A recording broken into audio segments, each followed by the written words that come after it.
Do either of you think you can balance the budget in 4 years? You have said previously you thought you could, Senator McCain. Sure I do. You can still do that? Yeah. Senator Obama, I am not President Bush. If you wanted to run against President Bush, you should have run 4 years ago. I'm going to give a new direction to this economy in this country. Senator Obama talks about voting for budgets. He voted twice for a budget resolution that increases the taxes on individuals making $42,000 a year. Of course we can take a hatchet and a scalpel to this budget.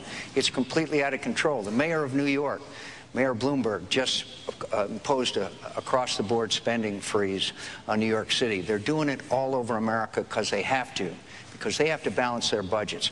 I will balance our budgets, and I will get them, and I will reduce this. We can do it with this kind of job creation of energy independence. Now, look, Americans are hurting tonight, and they're angry, and I understand that, and they want a new direction. I can bring them in that direction by eliminating spending. Senator Obama talks about the budgets I voted for. He voted for the last two budgets that had $24 billion more in spending than the budget that the Bush administration proposed. He voted for the energy bill that was full of goodies for the oil companies that I opposed. So the fact is, let's look at our record, Senator Obama. Let's look at as graded by the National Taxpayers Union and the Citizens Against Government Waste and the other watchdog organizations. I have fought against spending. I have fought against special interest. I have fought for reform. You'll have to tell me one time when you have stood up with the leaders of your party on one single major issue. Well, there's a lot of stuff that was put out there, so let me try to address it. First of all, in terms of standing up to the leaders of my party, the first major bill that I voted on in the Senate was in support of tort reform, which wasn't very popular with trial lawyers, a major constituency in the Democratic Party. I support charter schools and pay for performance for teachers. Doesn't make me popular with the teachers union.